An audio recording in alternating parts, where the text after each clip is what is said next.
มาอ่านคอมเมนต์พี่น้องเขาปันด้านถึงมาค่ะเนาะ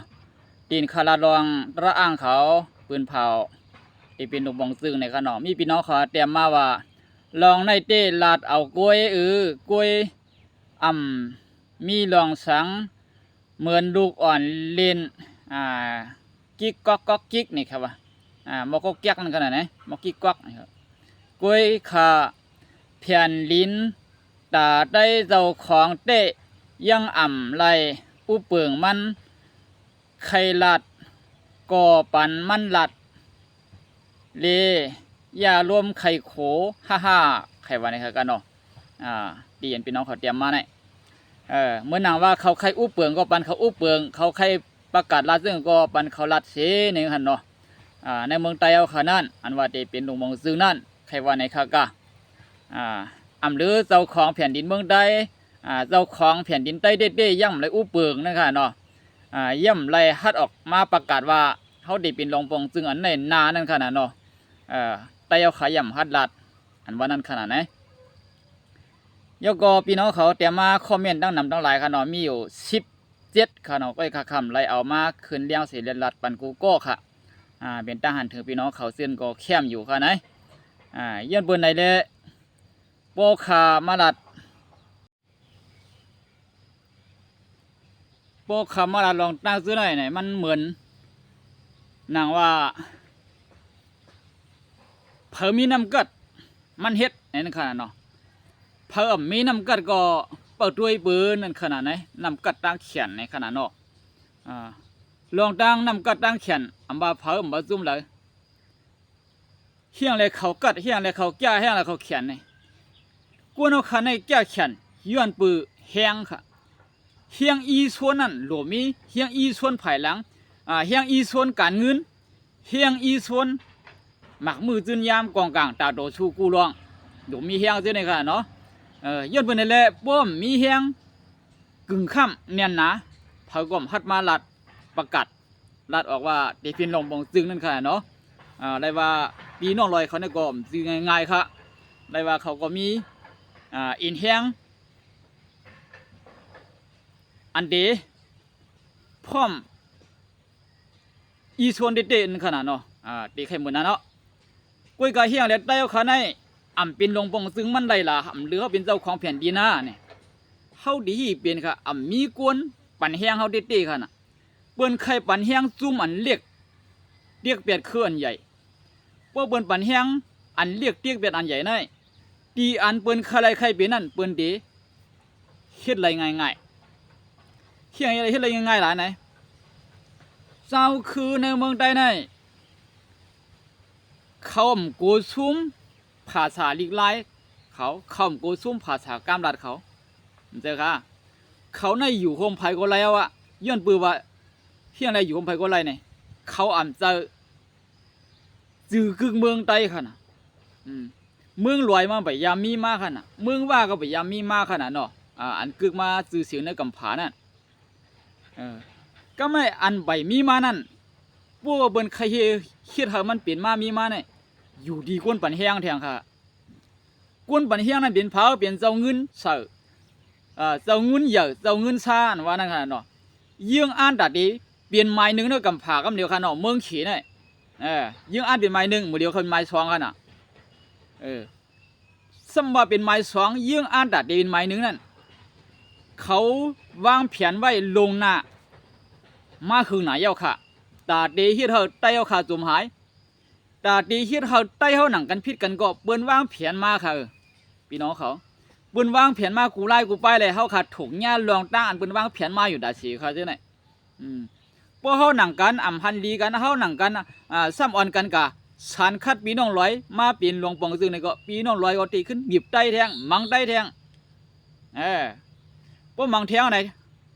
เฮาในตัวลวกดีอันเปิ้นใครเฮ็ดทั้งเฮาได้สิเจ้าค่ะเมื่ออันพี่น้องโคเขียวลืบโคไลมาปอดหองนั่นก็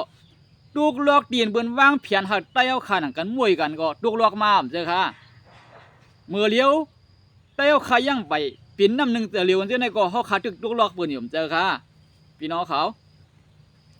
ย้อนเปิ้นไหนกูลองเฮ็ดสังแลอันคาถามกะดับซื้อข้ามไปมีลีกเปิ้นผ่าออกมาเจ้านี้น่ะ ป้อข้าปืนเผาว่าอ่ำหันลีในก็ปีน้องลอยก็ดีจังเฮามาแทงใจค่ะย้อนปืนเจอในขยะก้นหลวงในเมืองเอาข้าป่าตีเอาข้าจะไหนอ่ำออกดีขึ้นเผาอีสังแลตีว่าเย็นสีเด่นข้าเนาะ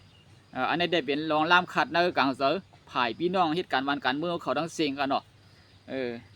ย้อนปืนไหนปวดไตเฮาขาในซ้ำปันเฮียงไตเอาขาเสียเลยเฮากับพ่อมโฮมเบิ้นไตเอาขาในซ้ำติ่มขย้อมนั่นขนาดเนาะเฮียงเหลี่ยมขย้อมเฮามีภาษากล้ามลาดดิกไล่ปลายปีจื่อเสียงเมืองไตก็กึกไว้ในปืนไว้เอาเฮาซ้ำเด็กย้อมน้อมเลียกลายเบียดเฮาเปลี่ยนไตติ่มสวนยาก็สวนก็ไรอ่ะดิกไตเฮาเปลี่ยนไตลาดให้มันเปลี่ยนเมืองไตก็ไรเอาในไตในอันเป็นกวนมีปีญาเขาอันกวนมีดังหูเขาอันเป็นกวนฮักซื้อฮักคือดีเด่นยอมรับรองตั้งซื้อในขนาดเนาะ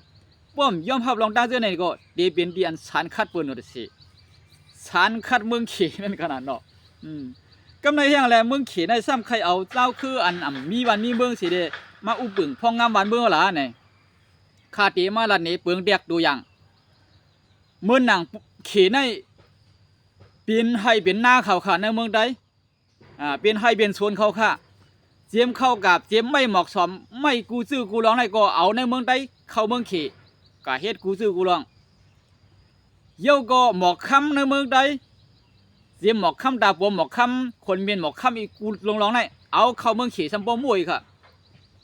อันนี้ก็กะปันเฮียงเมืองเขเป็นไปมักมีหลงในเมืองเขกูลองในเมืองเขในเอาในเมืองใดในเปลี่ยนตึกไฮลอกหน้าเขาค่ะกำในอันเดมาไปขึ้นดึกไฮลอกน้ำเขานั่นเขาตีเสิร์ฟมาไปค่ะล่ะปันเฮียงปีน้องว่าปันเฮียงปีน้องร้อยเต็มตีพวกปันเฮียงก็เต็มตีก็ตีในเฮาโหลเฮียเลยดีนี่โหลช้างเนี่ยก็เขาช้างเด็กพวกเขากับฉันคัดเขาก็เขาตีเอา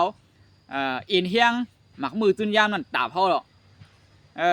ดีให้ดีสวนสูมีอยู่เที่ยงดังดีดังดังเฮียงสูมาเขียนเนี่ยก็เขาตาเพราะเมื่อหนังกวนเอาค่ะเขียนดีให้ดีหน้ากันค่ะวันเหมือนไหนกำในพวกเปิ้นเอาอินเฮียงเจ้าไหนเข้ามาในมือเขาอย่างไหนเปิ้นก็ดีตัวไหนเฮ็ดเลยตัวไหนเฮ็ดเลยคูดเลยเฮ็ดคูดเลยพลอยคูดเลยคำคูดเลยเสียงบอกเขาเลยนาทีอุปึงพองงำตีเดียวว่าเย้าเมื่อหนังเขาคาเลยหันตีอันพี่น้องไทยเขาออกข่าวว่ากุดคุดฐานหินน่ะฐานเฮมันขนาดนั้นเนาะอันตีต้องออกโค้งวะนั่นตีจางมาตุ่มตื้อป้าในเมืองไทยมันกันเนาะนั่นนาทีพี่น้องว่าเขาคุดคุดว่าเขานั่นพี่น้องเขาตุ้ยเขาแหละอันอ่อนมากคุดนั่นเดเป็นเผาบ่เรียนลาบ้านเขาเป็นเผาเป็นขี่ขนาดเนาะเมืองขี่ในเอาในเมืองใต้ในเปลี่ยนตึกไฮลอกหน้าค่ะกูลองได้เข้าห้ามตื่นคู่กันอยู่กูก็ค่ะเนาะกำในปวดไตเอาซ้ำทิ้งซิมไรเขียนไรขี่ดาเดมาเอาในเมืองใต้เป็นตึกไฮลอกหน้าเขานั่นมีหยาบเอาค่ะนะนั่งคือเดียมหยาบเขาก็ปันเฮียงดีค่ะปันเฮียงซื้ออันยิบกองยิบกลางเขามาถางเรียกได้เขามาหมังไตนั่นเปลี่ยนมาไตตายเอาค่ะเนาะอันปุ่นมาอันเขาข่าวว่าพี่น้องโคเขียวโคไรลืบกันเดี๋ยวปอดของอาปอดจันนั่นมันย้อนปือว่าไตโดดไตเหียงเปลี่ยนนั่นค่ะเนาะมีคนปันเฮียงไผ่หลังได้ว่าแล้วมันเปลี่ยนมาค่ะนะเจ้าไหนอันนี้ลามทัดช้างค่ะเนาะลามทัดช้างก็ว่าอันเอาขาดทบมาหันมากก็ว่าขนาดเจ้าไหนย้อนปืนไหนพี่น้องเขาว่าอันพี่น้องลอยเขาปิดประกาศลาดว่าเป็นหลวงปองซื้อเมืองใต้มันก็พวกเขามีนำกระดังแขนพวกปองวันเมืองตื้อคือเขาเมืองใส่ก็ปันเฮ็ดเฮคาละค่ะได้กำเพาดีว่าเมื่อเงือว่าปันเฮ็ดนี่ปันเฮ็ดเขาประกาศเอาค่ะน่ะมือเปื้อนประกาศมือเปื้อนเฮ็ดไรเขาซ้ำเฮ็ดค่ะล่ะอย่าว่าคดีฮัดออกมาละตัวไหนเขาซ้ำคัดเจอค่ะล่ะตาเป็นหลวงพ่อโฮมดันตาเนื้อจึงไตเอาค่ะทั้งเสียงนั่นเฮ็ดค่ะเลยมุงมองอยู่ดัดสีเตรียมสังขายาในบ่มีคนมุงมองดัดสีค่ะย้อนเปื้อนไหนเลยดึกใครลอกนานในเมืองใต้นั่นเปื้อนเอากวนไปมันไว้เอาค่ะน่ะเนื้อนาทีพี่น้องลอยก็กุ้มทิ้งนั่นก็กุ้มทิ้งเดี่ยมโทเนี่ยคู่เขียวก็หลีคู่ไล่ก็หลีเข้าเมื่อมแล้วค่ะซื่อนาทีพี่น้องลอยกุ้มกำค่ะเนาะนาทีพี่น้องว่ากุ้มกำพี่น้องคู่เขียวคู่ไล่เข้ากัดด้วยค่ะแหละมันไล่เอาค่ะมันเป็นซื่อไหนขนาดเนาะอันไหนเปลี่ยนรองอันเสียงเลี้ยงวันมือไหนกำเหลียวค่ะเนาะ ซื้อ